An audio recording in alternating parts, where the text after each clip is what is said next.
जहां शफात अहमद शांगलू को कोर्ट में पेश किया गया है। जम्मू के टाडा कोर्ट में शांगलू की पेशी हुई है। 35 साल पुराने केस में ये गिरफ्तारी हुई है और डॉक्टर रूबिया सईद के अपहरण का ये आरोप है।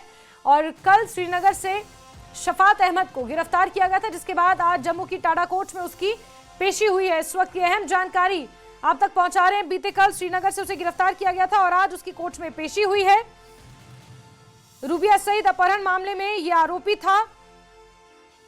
यासिन मलिक का सहयोगी बताया जाता है शफात अहमद शांगलू, जिसे श्रीनगर से बीते कल गिरफ्तार किया गया है और आज जम्मू की टाडा कोर्ट में पेशी हुई है। जम्मू की टाडा कोर्ट में शांगलू की पेशी हुई है। डॉक्टर रूबिया सईद के अपहरण मामले में इसका हाथ बताया जाता है और इसी के मद्देनजर इसकी गिरफ्तारी हुई है।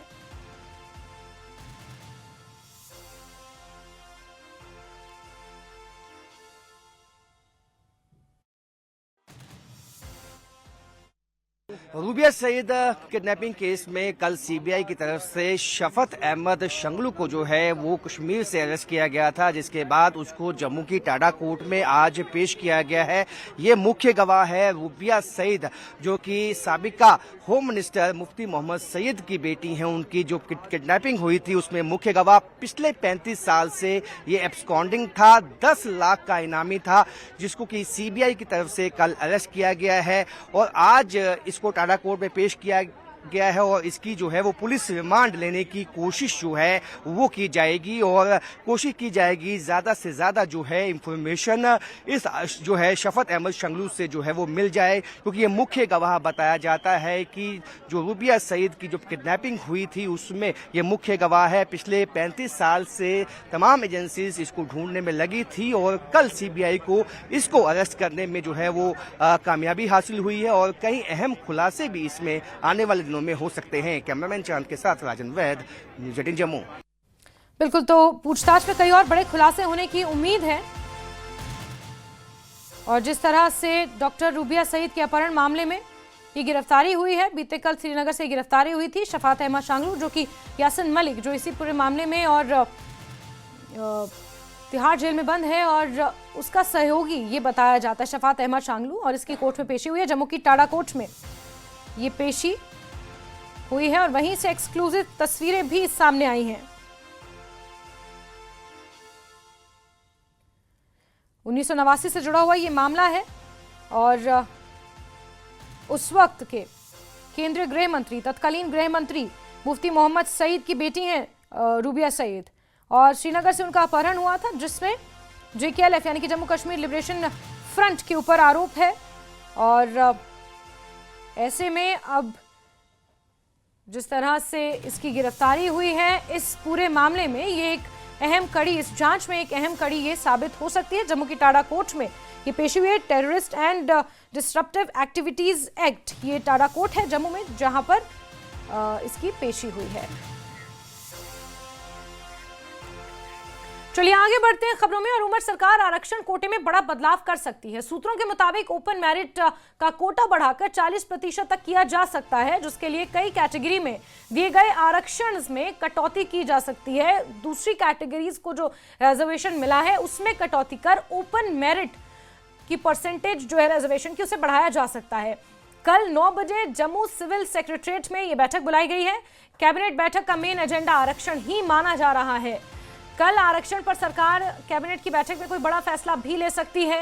एनसी सांसद आगा रूहला पिछले साल भर से आरक्षण के मुद्दे पर लगातार मुखर हैं और इस मुद्दे पर सरकार और आगा रूहला के बीच की गहराई और खाई और गहरी हो गई है। एक बड़े वर्ग के बीच ये संदेश जा रहा है कि आरक्षण पर सरकार को विचार करना चाहिए, जिसके बाद अब सरकार फैसले के मोड में दिखाई दे रही है। और यही कारण है कि कल एक high level meeting Jammu civil secretariat में बुलाई गई है और आरक्षण उसका मेन एजेंडा बताया जा रहा है। जम्मू कश्मीर कैबिनेट की कल एक इम्पोर्टेंट मीटिंग होने वाली है। जम्मू सिविल सेक्रेटरीट में ये मीटिंग होगी। सुबह 9 बजे मीटिंग बुलाई गई है।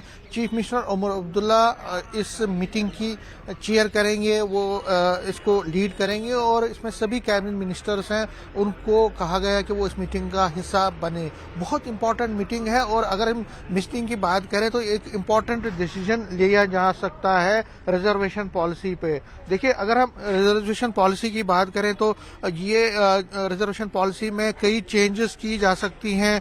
जो ओपन मेरिट है, ओपन मेरिट का जो कोटा है उसको बढ़ाया जा सकता है, ऐसी खबरें आ रही है। क्योंकि ओपन मेरिट कोटा जो है जॉब्स में और एजुकेशनल इंस्टीट्यूशंस में उसको बढ़ाने की बात की जा रही है कि इस मीटिंग में इस पर फैसला लिया जाएगा। क्योंकि पिछले तकरीबन 1 साल से जब से सरकार बनी है, 14 महीने से, तो लगातार ये जो रिजर्वेशन का मुद्दा है ये बहुत तूल पकड़ा है। और आपको याद ही होगा इस मुद्दे पर कश्मीर वैली में खासकर जगह जगह पे प्रोटेस्ट भी हुए हैं, चाहे वो पीडीपी हो, सज्जाद लोन वाली पार्टी हो और बाकी पार्टियां, वो लगातार इस मुद्दे पर सरकार को घेर रही थी। और आपको याद भी होगा सईद आगा रोहिल्ला जो कि नेशनल कॉन्फ्रेंस के एमपी हैं, उन्होंने तो अपनी पार्टी के खिलाफ ही इस पर बिगुल बजा दिया था। और यहां तक कि बड़गाम की जो सीट पे चुनाव हुए थे उससे भी अपनी दूरी बना रखी थी। उनका ये कहना था कि रिजर्वेशन पॉलिसी पे सरकार कोई फैसला नहीं ले रही है। लेकिन अब जो सोर्सेज कह रहे हैं कि कल सुबह जो मीटिंग होने वाली है सिविल सेक्रेटरी जम्मू में, इसमें इस रिजर्वेशन इशू पे फैसला लिया जाएगा और यही मेन एजेंडा रहेगा। इसमें हो सकता है कि जो रिजर्वेशन रूल्स हैं उनको अमेंड किया जाएगा और ताकि जो रैशनलाइज कोटा है उसको रैशनलाइज किया जाए कई कैटेगरीज में, जिसमें मेनली है जो बैकवर्ड है, आरबीएस हैं, और इकोनॉमिकली वीकर सेक्शन ईडब्ल्यूएस है।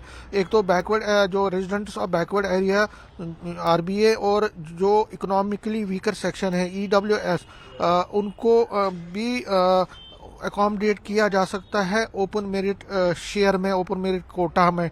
तो ये एक बड़ा है क्योंकि जो ईडब्ल्यूएस का कोटा है वो 10% है और इसको बढ़ाया जा सकता है। इसी तरह से जो आरबीए कोटा है जो कभी 10 था, जो कभी 20% होता था, अब वो सिर्फ 10% रह गया है, उसको 10% किया गया था। तो उनको भी बहुत कंसर्न्स रहते, तो सभी इन कंसर्न्स को एड्रेस किया जाएगा। और अब गवर्नमेंट को ये भी करना है कि उसको 10% जो है कट करना है, जो कोटा है, चाहे वो एससीज का है, एसटीज का है या ओबीसीज का है, ताकि ओपन मेरिट को तकरीबन 40% कोटा दिया जाए। तो क्या इस पर फैसला लिया जाएगा? क्या जो कोटा, एग्जिस्टिंग कोटा जो कई कैटेगरीज एंजॉय कर रही हैं उसको कट करके जो ओपन मेरिट कोटा को बढ़ाया जाएगा? वो बड़ा एक मुद्दा इस मीटिंग का होने वाला है। लेकिन ये जो है, क्योंकि अभी जो वर्किंग कमेटी मीटिंग हुई थी नेशनल कॉन्फ्रेंस की, उसमें भी ये कहा गया था, उसमें भी जो एमएलएज हैं, पार्टी के लीडर्स हैं, उन्होंने जोर देकर चीफ मिनिस्टर को ये अपील की थी कि रिजर्वेशन इशू पे जल्द से जल्द फैसला किया जाए, क्योंकि एक बड़ा मुद्दा है और कश्मीर में इसके मतलब बहुत सारे कंसर्न्स हैं लोगों में, तो उसको एड्रेस किया जाए। तो अब चीफ मिनिस्टर ने भी जब वर्किंग कमेटी मीटिंग खत्म हुई थी तो प्रेस कॉन्फ्रेंस में ये कहा था कि वो इस मुद्दे पर कुछ ना कुछ बड़ा फैसला लेंगे। तो अब ये बड़ा फैसला कल सुबह लिया जा सकता है रिजर्वेशन इशू पर। रिजर्वेशन का ये की डिस्कशन का मुद्दा रहेगा, लेकिन उसके साथ साथ कई और मुद्दों पर भी बात होगी, कई और फैसले भी लिए जा सकते हैं। लेकिन रिजर्वेशन का जो इशू है ये सबसे बड़ा मुद्दा कल रहने वाला है, क्योंकि जो सब कमेटी है, कैबिनेट सब कमेटी, उन्होंने अपनी रिपोर्ट पहले ही दी थी।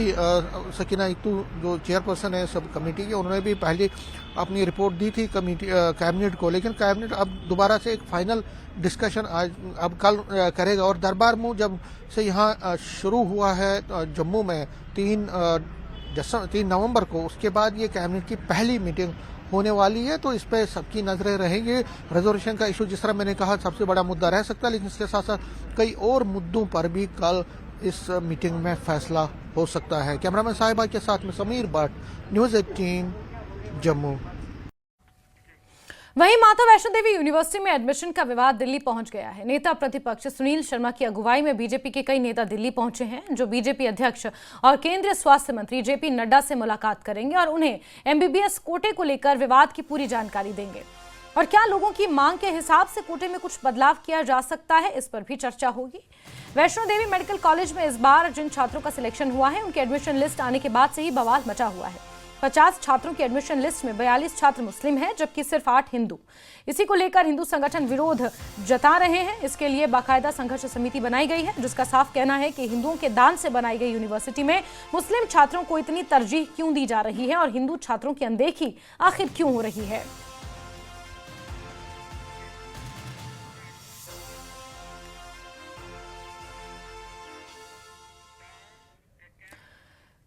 और कटरा में रोपवे परियोजना के विरोध में प्रदर्शन हो रहा है। संघर्ष समिति ये विरोध प्रदर्शन कर रही है। प्रदर्शन में व्यापारियों और स्थानीय लोग शामिल हैं। गौरतलब है कि पिछले वर्ष भी इसी प्रस्तावित रोपवे परियोजना के खिलाफ कटरा में कई दिनों तक बड़े स्तर पर विरोध प्रदर्शन हुए थे। आज एक बार फिर से स्थानीय लोग और व्यापारी वर्ग एक बड़ी रैली के माध्यम से इस परियोजना का विरोध जताने के लिए सड़कों पर उतरे हैं और उनका ये कहना है कि इस रोपवे परियोजना से उनके व्यवसाय पर असर पड़ेगा, उनकी आमदनी पर असर पड़ेगा, उनकी आजीविका पर असर पड़ेगा और इसीलिए इस रोपवे परियोजना का विरोध लंबे समय से जारी है। समय समय पर संघर्ष समिति द्वारा ये विरोध जताया जाता है और एक बार फिर से सरकार के प्रति ये विरोध देखने को मिल रहा है। कटरा रोपवे परियोजना का विरोध यहाँ पर तमाम लोग कर रहे हैं। नहीं लगेगा। कटरा में श्री माता वैष्णो देवी श्राइन बोर्ड की प्रस्तावित रोपवे परियोजना का विरोध लगातार जारी है और दिसंबर की शुरुआत होते ही पिछले वर्ष की तरह एक बार फिर रोपवे परियोजना का विरोध प्रदर्शन शुरू हो चुका है।